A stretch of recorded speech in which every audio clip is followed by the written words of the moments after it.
Evangelho de Jesus, conforme escreveu Mateus capítulo 27, verso de número 3, diz: então Judas, o que o traíra, vendo que Jesus foi condenado, trouxe arrependido as 30 moedas de prata aos príncipes dos sacerdotes e os anciãos, dizendo: pequei, eu traí sangue inocente. Eles, porém, disseram: o que nos importa? Isso é contigo. E ele, atirando para o templo as moedas de prata, retirou-se e foi se enforcar. Essa talvez é a pior história da Bíblia, porque é a história que revela alguém que Jesus amou durante 3 anos, cuidou. É o final de alguém que jogou tudo fora e traiu Jesus. E a traição, ela é dolorida porque ela é episódios seguidos de mentira, de esconder aquilo que estava sendo feito, de comunhão onde já não havia mais comunhão. Eu aprendi desde sempre a não gostar da figura de Judas, porque nós todos, quando lemos de Judas, principalmente no Novo Testamento, quando se fala de Judas, aquele que traiu Jesus. Então a gente não consegue desenhar uma boa imagem de Judas, porque aquilo que ele fez no final arrebentou com tudo aquilo que ele fez no começo. Judas pode até ter sido um bom discípulo, mas porque ele traiu, ninguém sabe. Isso já nos diz que nós não seremos lembrados pela forma que nós começamos, nós sempre vamos ser lembrados pela forma que terminamos. E a forma que Judas terminou foi exatamente essa que eu li. Ele terminou traindo sangue inocente. Ele andou com o amado e não o amou. Ele escolheu a traição. Então o final da história é algo terrível, porque é quando Judas percebe que ele fez, acabou com ele. A Bíblia diz que quando Jesus foi condenado, é que Judas percebeu.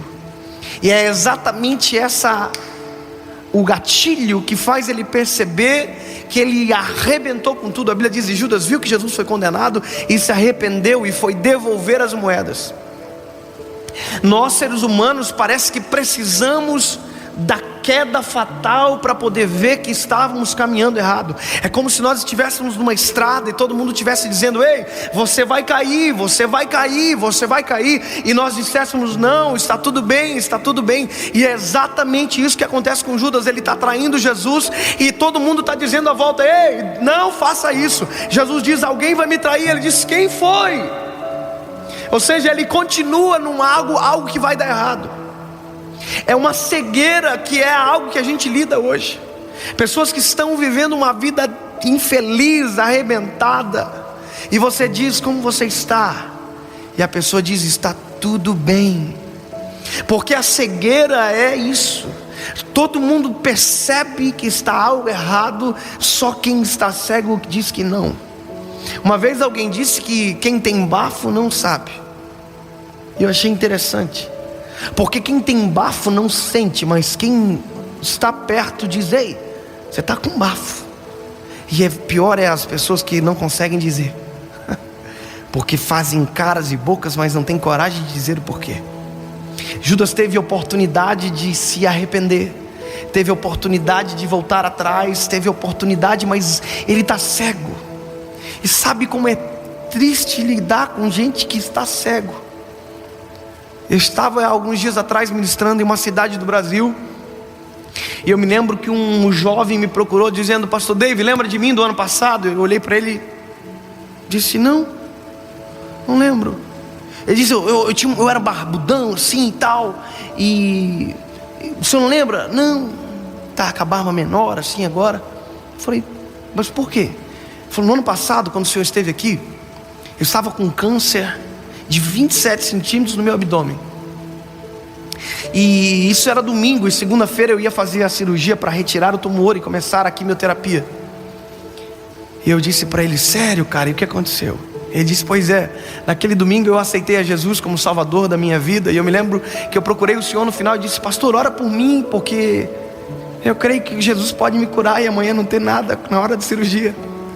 E o senhor orou por mim, e aquilo fortaleceu a minha fé. E quando eu acordei na mesa de cirurgia, depois de quase 6 horas, os médicos estavam todos em volta de mim dizendo: uau, aqui no exame diz que tinha um tumor de 27 centímetros, mas quando nós abrimos você não tinha absolutamente nada. E os médicos disseram para ele: olha, nós tiramos a tua apêndice para justificar a anestesia, a abertura, porque nós tínhamos que fazer alguma coisa, mas você não tem câncer. Quando ele me disse isso, eu comecei a chorar e glorificar a Deus, porque nós servimos um Deus que ainda faz milagres extraordinários. E quando eu ouvi isso dele, eu abracei ele, chorei com ele. E eu estou descendo do púlpito, uma mãe me procura e diz: pastor, há uma menina que é amiga da minha filha que veio hoje, e ela está com o câncer. Como ela me disse isso, eu disse: o quê? Eu estou com uma fé gigantesca, eu vou orar por ela e ela vai ser curada, chama ela. E aí eu fui com ela todo feliz, e quando eu vi ela, eu contei toda a história do jovem que Jesus tinha curado, e contei tudo, e feliz. E quando eu fui orar por ela, eu senti no meu coração algo muito pesado, e eu não orei por ela. Eu disse: filha, eu preciso te perguntar, você já aceitou a Cristo como Salvador da sua vida? Você já reconheceu a Cristo como Salvador da sua vida? E ela disse para mim: não. Eu disse: então essa é a oportunidade que você tem. E convidei e falei todo o plano de salvação. E quando eu disse para ela: você quer? Ela olhou para mim e disse: não. Eu fiquei impotente, porque era uma menina com câncer, ouvindo de alguém que Jesus tinha curado do câncer, vendo alguém que Jesus tinha sido curado E eu disse tudo isso para ela, e mesmo assim ela olhou para mim e disse: eu não quero esse Deus que cura as pessoas do câncer, eu prefiro o câncer, mas eu quero continuar fazendo o que eu estou fazendo. Ela disse para mim: pastor, eu não estou disposta a abrir mão das festas, eu não estou disposta a abrir mão dos meus amigos, eu não estou disposta. Eu me lembro que eu fechei os olhos e disse: Senhor, que a tua misericórdia alcance essa menina, que a tua vontade seja soberana em nome de Jesus. E aquilo arrebentou o meu coração, porque a nossa racionalidade nos faz pensar o que vem após um câncer que não é curado. Isso não é algo de desejo que eu vou dizer, isso é lógica. Daqui a alguns dias essa menina pode estar dentro de um hospital, em um estágio terminal, e ela vai chamar um pastor, e vai dizer: olha, por favor, ora por mim, eu me arrependi. E sabe o que é isso? É exatamente a postura de Judas. Quando tudo acabou, Satanás abriu os olhos dele e diz: olha o que você fez. Quando a venda dele cai, que ele viu que Jesus foi condenado, eu não sei o que Satanás contou para ele, fazendo ele pensar que Jesus não iria ser condenado. Mas quando ele vê a venda é retirada dos olhos, ele olha para Jesus e ele diz: pá, o que foi que eu fiz com meu amado?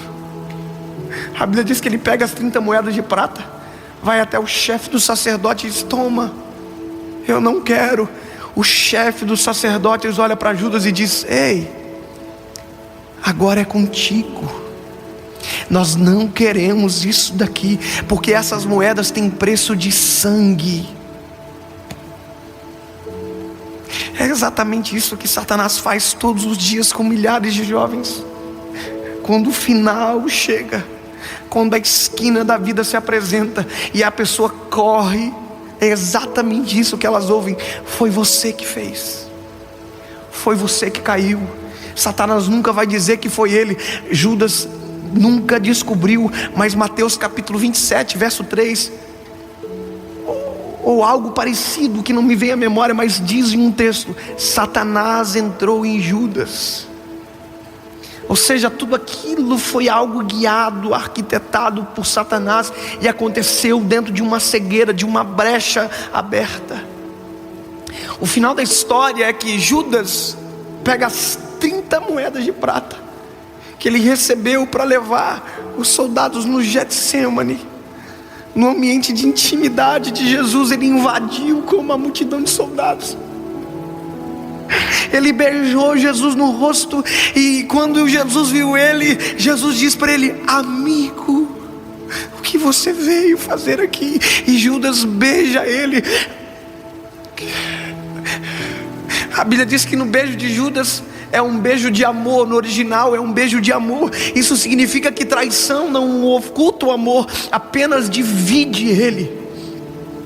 Quando Judas beija Jesus, ele ainda ama Jesus, mas outra parte dele já não ama mais. Judas devolve as moedas, ninguém quer, ele joga e sai para se suicidar. Quando Deus colocou essa palavra no meu coração, eu fiquei com muito tempo no meu coração, pensando que eu não queria pregar sobre isso, porque o final da mensagem é um suicídio. E eu fiquei pensando, se eu pudesse encontrar Judas naquele momento, que ele sai arrependido, que ele joga as moedas, se livra de tudo aquilo que prendia ele. Eu queria ter encontrado ele nesse momento, esse aqui.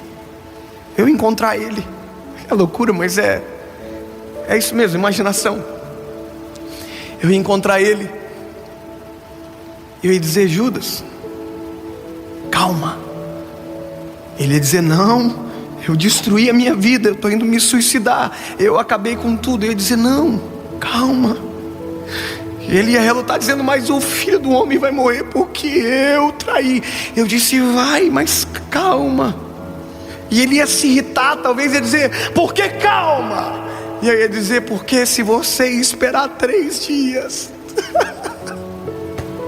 se você esperar 3 dias, o sangue que você traiu vai te salvar. O sangue que você virou as costas vai alcançar você e vai perdoar você, e vai dar a oportunidade de você viver algo novo, porque foi por isso que ele morreu, para perdoar os traidores, para perdoar quem virou as costas, para quem nunca acreditou e um dia creu e disse para ele: me salva.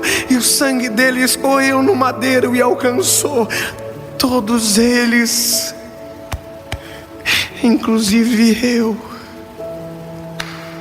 Ele ressuscitou, e o 3º dia deu chance para os traidores.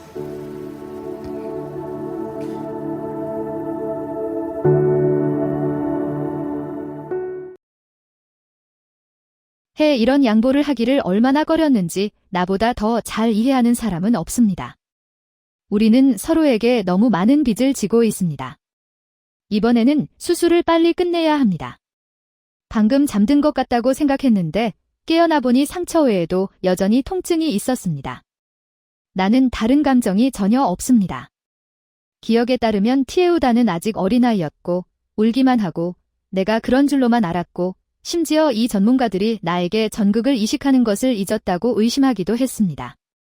또한 온 소재의 특수한 특성으로 인해 현재의 모든 뇌 영상 방법은 안정성에 영향을 미칠 수 있습니다. 따라서 전문가들은 수술이 완벽하게 완료되었음을 입증하기 위해 어떤 증거도 사용할 수 없습니다. 그래서 그들은 나를 만날 때마다 벙어리, 귀머거리인 척하며 조용히 나를 피한다.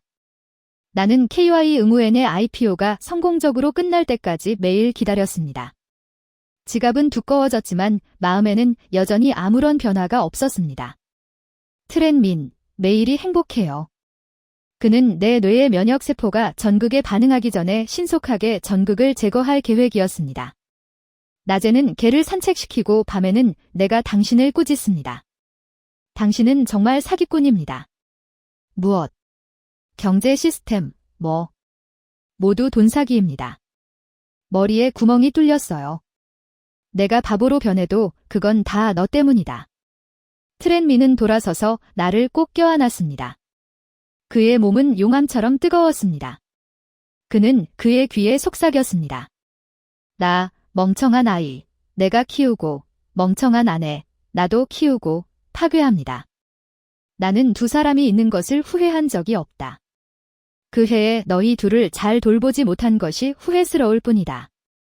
나는 아무 말도 하지 않고 그가 포기할 때까지 그의 몸의 모든 근육을 눌렀습니다. 얼마 지나지 않아 내 35번째 생일에 임신 테스트 결과 2줄이 나타났습니다. 나는 조금 망설이고 머뭇거렸고 생리가 늦어졌다는 사실을 깨닫고 임신 검진을 위해 나를 병원으로 끌고 갈 때까지 트렌민에게